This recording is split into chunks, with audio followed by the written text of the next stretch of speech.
28 بڑے منصوبوں کو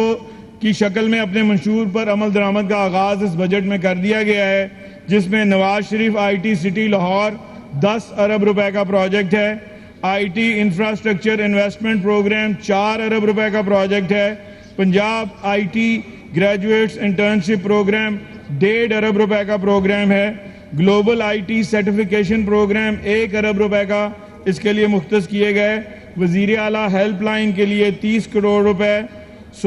پہلی صوبائی ڈیٹا بیس اتھارٹی، پنجاب میں کوئی ڈیٹا بیس اتھارٹی نہیں تھی، پہلی دفعہ ایک ڈیٹا بیس اتھارٹی بنائی جا رہی ہے جس کے لیے 50 کروڑ روپے 3 ماہ کے بجٹ میں مختص کیے گئے ہیں۔ پنجاب بھر میں جو مفت ادویات غریبوں کو ملتی تھیں، جسے کہ ان کے دور میں 2018 میں جب پی ٹی آئی کی حکومت آئی تو مفت ادویات جو تھیں ان کو بند کر دیا گیا غریبوں کے لیے، اس کا سلسلہ پھر سے سٹارٹ کیا گیا ہے اور اس کے لیے ان 3 ماہ کے لیے تقریباً 1 ارب روپے سے زیادہ کی رقم مختص کی گئی ہے۔ اور پھر پنجاب دستک پروگرام کے لیے 25 کروڑ روپے، اور پنجاب بھر کے، کیونکہ بار بار جناب اسپیکر یہاں پہ بات کی ہمارے ٹریجری کے معزز ممبران نے بھی اور اپوزیشن کے معزز ممبران نے بھی، تو میں بتانا چاہتا ہوں کہ حکومت کا جو ایجوکیشن اور ہیلتھ پروگرامز ہیں ان کے اوپر بہت میجر فوکس ہے، اور اس حوالے سے پنجاب بھر کے یہاں پہ بی ایچ یوز اور آر ایچ سیز کے حوالے سے بات ہوئی، تو اس حوالے سے پنجاب بھر کے جو ہمارا ہیلتھ کا بجٹ ہے اس میں پنجاب بھر کے جو بی ایچ یوز اور آر ایچ سیز کی مکمل جو ان کی ریمپنگ کرنے کے لیے، ان کی اپ گریڈیشن کرنے کے لیے، وہاں پہ جو مسنگ فیسلٹیز ہیں وہ پرووائڈ کرنے کے لیے، اس کا انیشیل کام سٹارٹ کرنے کے لیے، اور ایئر ایمبولنس کو لیے ابھی 44 کروڑ روپے ہم نے رکھا ہے، اور ایگزیکٹ فگر ہم انشاءاللہ جون کے بجٹ میں ان کو ضرور بتائیں گے۔ اور پھر جناب اسپیکر، یہ یہاں پہ مہنگائی اور سیلریز کی بات بھی ہوئی، تو مہنگائی بالکل ہے، ہم یہ بھی بتانا چاہیں گے کہ وہ 4% پہ جو انفلیشن تھی، جو مہنگائی کی شرح 4% پہ 2018 میں ان کو ملی تھی، تو جب ان سے ہمیں یہ حکومت ملی تو مہنگائی کی شرح 30% سے اوپر تھی، اور وہ بھی ان کی نااہلیاں اور نالائکیاں، اس کی ڈیٹیل میں نہیں جانا چاہوں گا کہ وہ پھر کبھی بات کریں گے۔ آخری بات یہ کہ ہماری حکومت نے جب یہ جو پچھلے سال جو سیلریز انکریز کی تھیں، شہباز شریف صاحب جب وزیر اعظم پاکستان تھے تو اس چیز کو دیکھتے ہوئے انہوں نے تنخواہوں میں خاطر خواہ اضافہ کیا، جس کی وجہ سے جو کیئر ٹیکر سیٹ اپ تھا، جو فیڈرل گورنمنٹ نے جو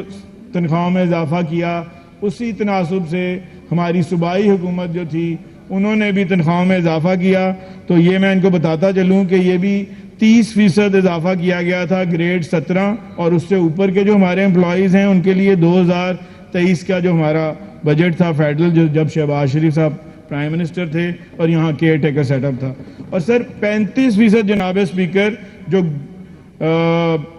بیسک پے اسکیل 1 سے بیسک پے اسکیل 16 تک کے جو لوگ تھے ان کی تنخواہوں میں 35% اضافہ کیا گیا تھا،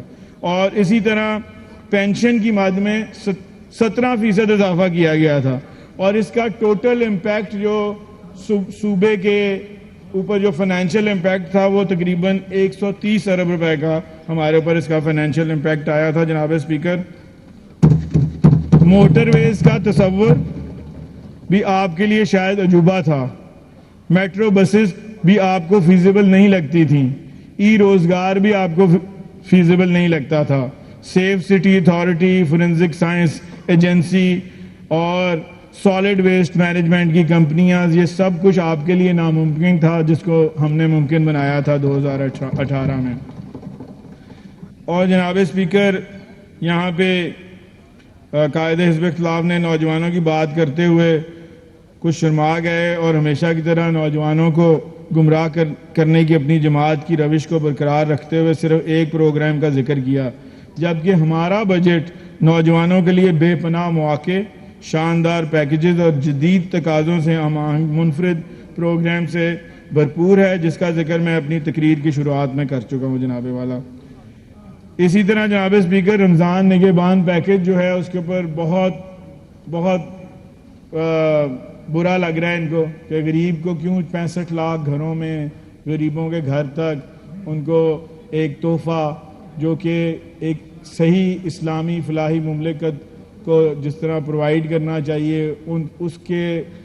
نظریے پہ چلتے ہوئے چیف منسٹر صاحبہ نے یہ پروگرام رکھا اور 65 لاکھ گھروں میں وہ رمضان پیکیج جا رہا ہے اور وہ ان کو نہیں اچھا لگ رہا مگر ان غریبوں کو، اور وہ کوالٹی ہمارے لوگ خود چیک کر رہے ہیں۔ ٹھیک ہے کہ ہم لوگ جب وہ سٹارٹ کیا گیا تو اس وقت کیبنٹ نہیں بنی تھی، اس سے پہلے چیف منسٹر صاحبہ جیسے ہی آئیں رمضان آ گیا اور رمضان شریف کی وجہ سے انہوں نے فوری طور پہ یہ پیکیج اناؤنس کیا، اور انشاءاللہ تعالیٰ آپ دیکھیں گے میں اپنے ٹریری کے بھائیوں کو بھی اور بہنوں کو بتانا چاہوں گا اور ہمارے جو اپوزیشن کے معزز ممبران ہیں ان کو بھی کہ انشاءاللہ نیکسٹ ایئر آپ کو اس میں بہت بہتری نظر آئے گی، کیونکہ ابھی ہمارے پاس ٹائم بہت کم تھا۔ تو جب آپ کوئی نئی چیز شروع کرتے ہیں اور جس کی عادت نہیں ہوتی ہماری سرکاری مشینری کو، تو اس میں ٹیدنگ پرابلمز آتے ہیں، تھوڑے سے ہیں، انشاءاللہ تعالی ہم سارا دیکھ رہے ہیں۔ اس پہ کیبنٹ کمیٹیز بھی بنی ہوئی ہیں اور اس پہ چیف سیکرٹری کی کمیٹی سیکرٹریز کے ساتھ ریلیٹڈ بھی بنی ہوئی ہے، اور انشاءاللہ یہ جو رمضان نگہبان پیکیج ہے اس میں اضافہ بھی کیا جائے